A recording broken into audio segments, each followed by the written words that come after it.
gereja. Naik delman istimewa, ku duduk di muka. Ke gereja naik delman, apa iya? Enak juga ya. Kita Si Winnie belum bangun juga. ya si Winnie Bu, susah banget tuh anak banguninnya Bu. Semalam nih, saya jam 1 lewat depan kamar dia masih ngobrol tuh nggak tahu sama siapa di HP Bu.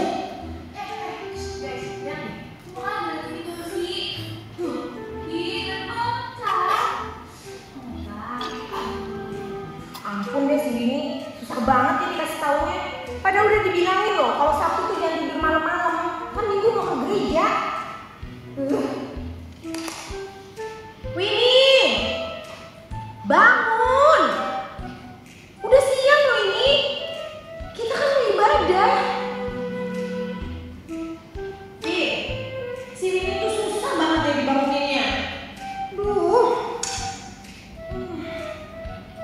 Apa kita ibadah online aja ya? Online? Iya. Udah.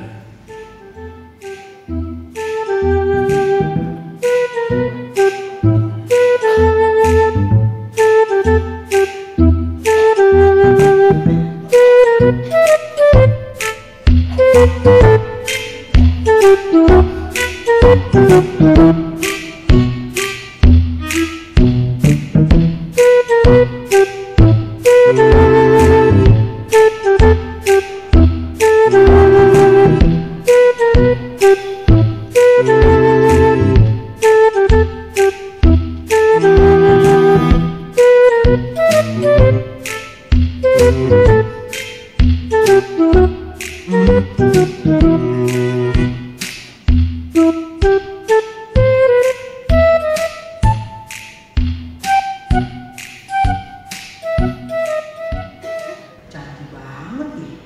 Kagak bisa datang ke gereja, bisa nonton di TV. Keren.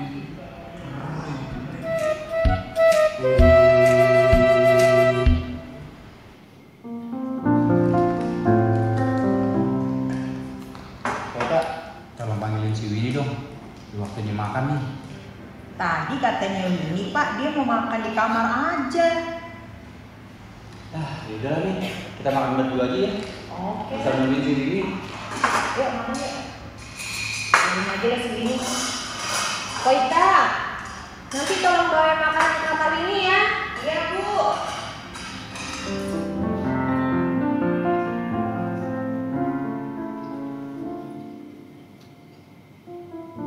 Aku tolong. Ini Bu.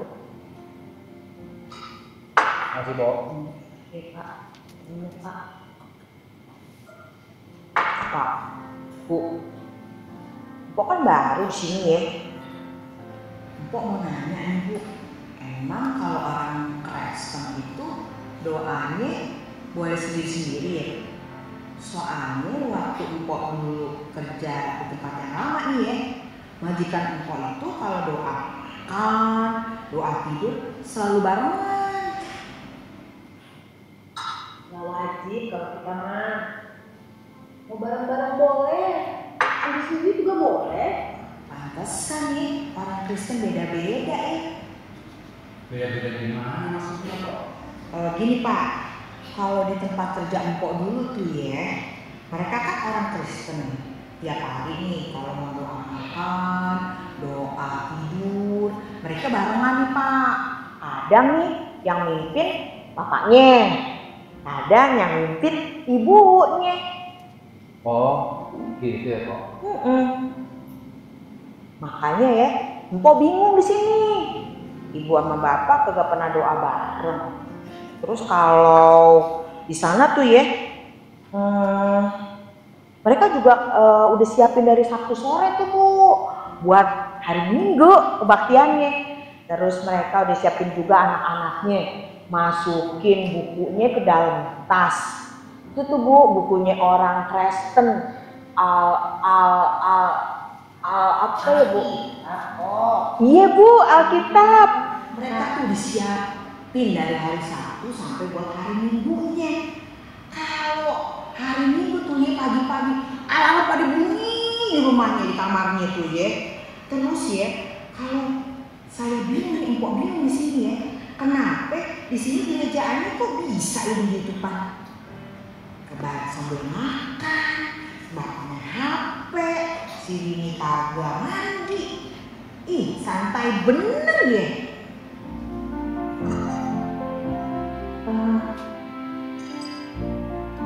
Jadi panjang nih Bu. Maaf ya Pak, Bu.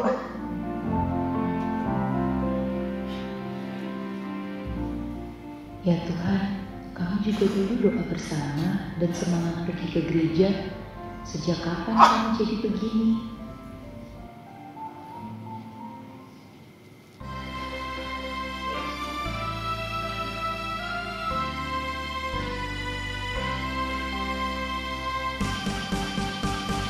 Baca kitab suci, doa tiap hari, doa tiap hari, doa tiap hari. Baca kitab suci, doa tiap hari, kau mau tumbuh.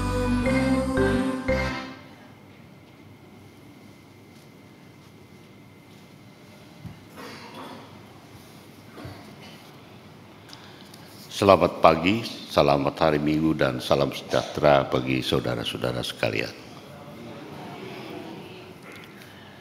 Ya, kita harus apresiasi kepada para pemain ya. Gunung Sari sudah bikin video yang cukup baik. Mudah-mudahan nanti bisa membuat studio sendiri. Nah, saudara-saudara, tayangan video drama yang baru saja kita saksikan itu memberi sebuah gambaran yang memang ya mendekati yang realistis begitu. Bahwa ada kalanya, bahkan mungkin sering, betapa tidak mudahnya untuk membangun sebuah keselarasan, kesejalanan di dalam pertumbuhan iman bersama, di dalam keluarga. Ya tentu karena ada alasan-alasan, ada sebab-sebab yang menyertainya. Dan saya tidak perlu lagi jelaskan satu persatu karena sudah terangkum tadi di dalam tayangan video. Semula keluarga yang dimaksud di dalam tayangan mau beribadah bersama di dalam jemaat secara offline, artinya tatap muka bersama. Namun karena ada sebab dan alasannya, tentu maksud itu akhirnya tidak dapat dipenuhi. Nah, saudara-saudara, semoga hal itu hanya sekali dan tidak berulang kali, supaya tidak menjadi momok yang kurang baik. Bukankah begitu? Inilah yang kemudian menjadi PR kita dalam keluarga. Menjadi tantangan tersendiri bagi kita. Tapi juga sekaligus masalah atau fenomena iman yang harus bisa disikapi secara baik namun juga bijaksana. Maklum kita hidup di dalam aktivitas hidup metropolitan yang tidak selalu kita bisa membersamakan diri di dalam dinamika itu. Tapi dari hal kecil inilah sebenarnya kita dapat belajar. Belajar bagaimana kita dapat membangun pertumbuhan iman yang selaras, yang sebadan, yang mampu bisa membersamakan diri dalam keluarga. Barangkali enggak setiap hari, enggak setiap waktu, tetapi paling tidak minimal di dalam momen-momen tertentu yang kita anggap penting untuk kita bersamai. Mungkin barangkali ketika kita berada dalam momen ulang tahun, entah ayah, entah ibu, entah anak, sekalipun barangkali tidak perlu berjam-jam dan mengambil tempat yang jauh.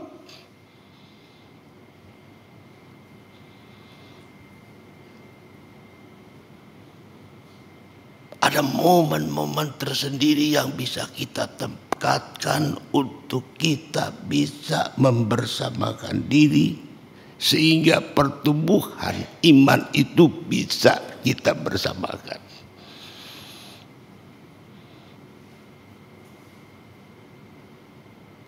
Memang jujur harus kita katakan tidak mudah.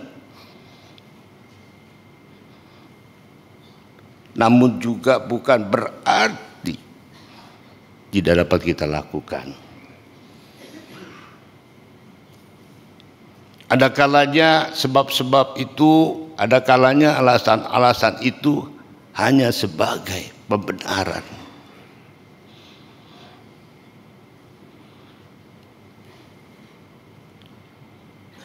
Tapi paling tidak kita mau belajar bagaimana alasan dan sebab itu tidak selalu menjadi alasan pembenaran.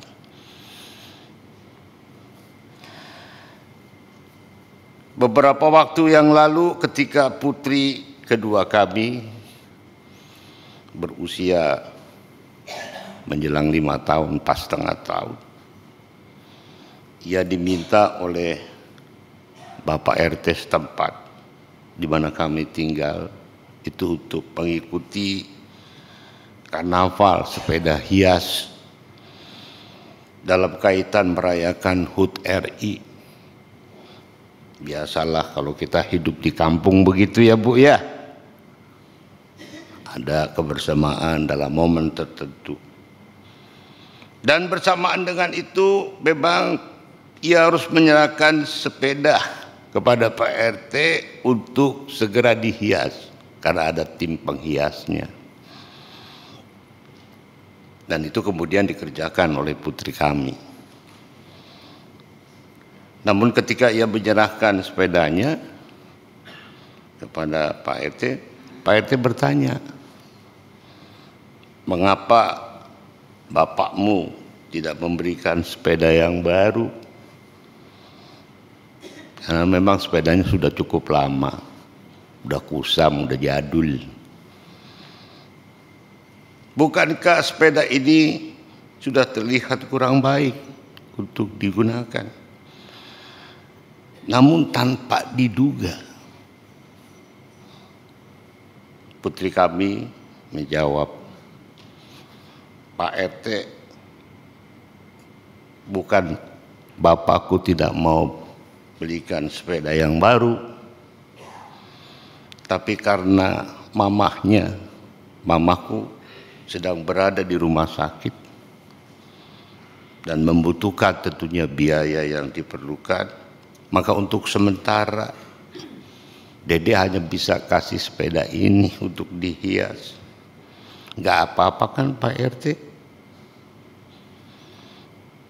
Mendengar jawaban anak kami itu, Pak RT memakluminya, tetapi juga merasa bersimpati. Anak baru 4,5 tahun bisa mengatakan keprihatinan dalam situasi tertentu.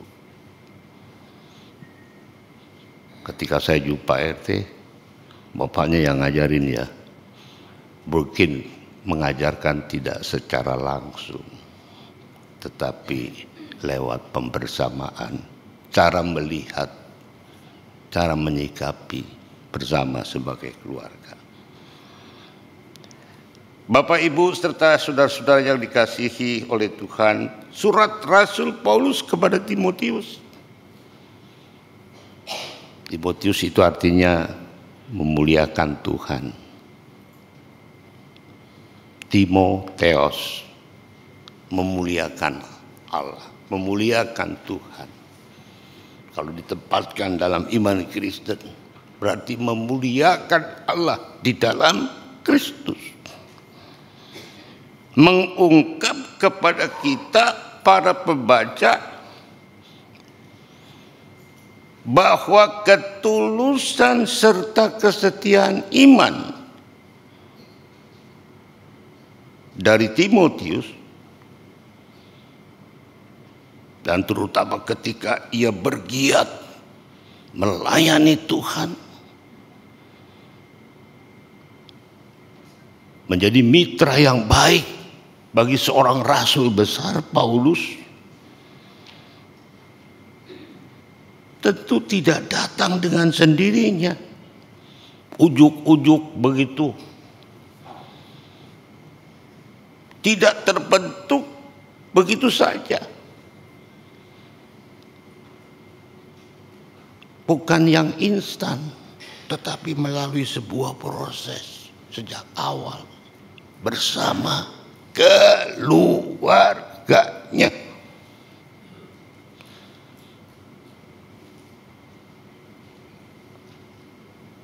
Orang-orang yang hidup dan berada dekat bersama dengan Timotius muda itu,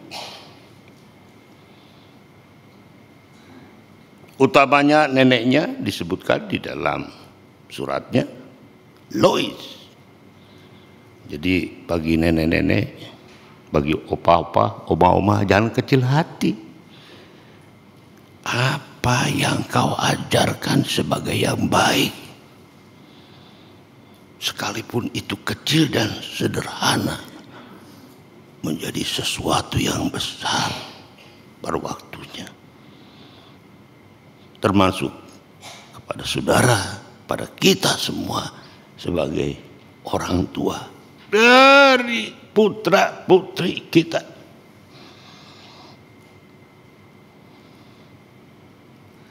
Disebutkan Lois, oma, nenek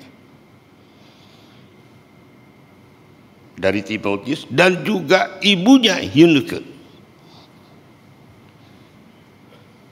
Dan keduanya memang berasal, kalau kita bicara tentang etnisitas, keduanya itu berasal dari etnis Yahudi. Dan Timotius, ayahnya Timotius berasal dari etnis Yunani. Dan itu dicatat di dalam Kisah Para Rasul 16 ayat 1 sampai dengan ayatnya yang ketiga. Paulus datang juga ke Derbe, ke Listra. Di situ ada seorang murid bernama Timotius. Ibunya seorang Yahudi yang telah percaya, artinya yang telah menjadi Kristen, menjadi pengikut Kristus. Sedangkan ayahnya seorang Yunani. Timotius ini dikenal baik oleh saudara-saudara seiman di Listra dan juga Ikonium. Dan Paulus mau supaya dia menyertainya dalam perjalanan. Jadi Timotius sebenarnya anak rohani bagi Rasul Paulus. Timotius mendapat bimbingan khusus dan istimewa dari Rasul Paulus. Paulus menyunatkan dia karena orang-orang Yahudi daerah itu, sebab setiap orang tahu bahwa ayahnya adalah seorang Yunani.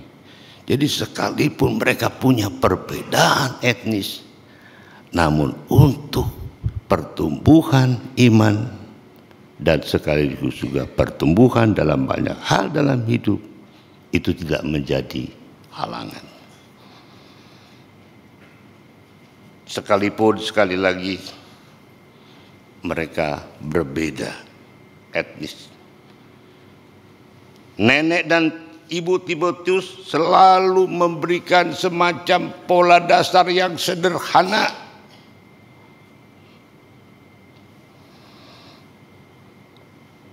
kepada Timotius sebagai putranya, sesuai dengan firman Tuhan di dalam Ulangan pasal 6 ayat 6 dan ayat 7. Apa yang kuperintahkan kepadamu pada hari ini haruslah kutaruh. Kau taruh dalam hatimu Haruslah engkau mengerjakannya dan mengajarkannya kepada anak-anakmu dan membicarakannya. Bla bla bla bla bla. Jadi tidak hanya bicara tentang banyak hal di dalam hidup, tetapi juga dalam soal-soal kehidupan iman. Artinya sedikit banyaknya peran dan pengaruh baik keluarga, khususnya Timotius, sangat memberi warna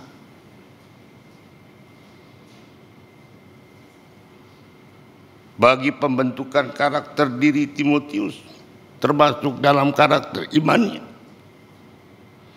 Dalam keluarga, Timotius mudah dapat tumbuh bersama, meskipun tidak banyak, tetapi paling tidak ada beberapa hal yang bisa membersamakan dirinya dengan keluarga, atau sebaliknya. Perlu diketahui saudara-saudara, selain menjadi mitra pelayanan Rasul Paulus, berjalannya waktu, dalam waktu yang berjalan itu, Paulus mengangkatnya sebagai uskup pertama di Efesus. Tak disangka, tak dinyaya. Memang kadang-kadang jalan hidup seperti itu ya Bu ya. Ada yang kita nggak perencanakan, tiba-tiba nggak ditanya, nggak diduga. Semula Timotius hanya mendampingi Rasul Paulus dalam pekabaran Injil, tentu dengan suka dan dukanya. Barangkali banyakkan dukanya, karena seringkali Rasul Paulus harus mendapatkan ekstra penderitaan, ditangkap. Namun tidak berarti semua tantangan itu melemahkan Timotius. Itu sebabnya Paulus mengatakan, engkau yang setia dan ikhlas. Ikhlas apa ya? Nama orang. Bu, ikhlas apa ya Bu? Kalau boleh tahu definisi ikhlas. Kalau orang Betawi mau bilang redo, apa? Engkau ya sudah jalani sebagaimana yang Tuhan, dengan hati yang lapang. Dan itu gak gampang, gak mudah. Namun pada waktunya Tuhan punya rencana, dan Tuhan memenuhi rencana itu. Ia diangkat menjadi uskup pertama di Efesus. Sekalipun semula Timotius tidak pernah berpikir dia akan menjadi seorang uskup pertama. Nah saudara-saudara, sebagai gereja, atau gereja sebagai tubuh Kristus, adalah tempat yang baik dan yang semestinya untuk menebar firman Tuhan bersama dalam kebenaran, keadilan, dan amalannya dalam hidup, yang kemudian diwartakan gereja kepada setiap orang yang menjadi bagian dari anggota tubuh Kristus itu sendiri. Itu penting, itu benar. Namun satu hal yang menarik dan yang tidak boleh juga kita abaikan,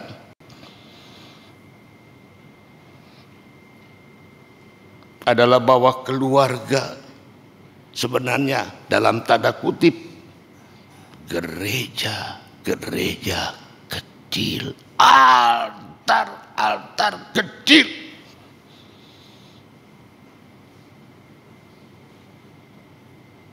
Mimbar-mimbar kecil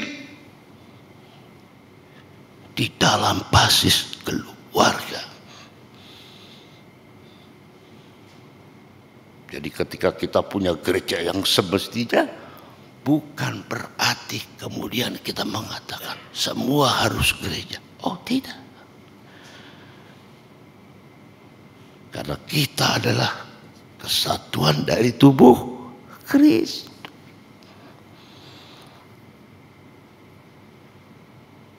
Di sana ada persekutuan, barangkali lebih intim dan lebih erat.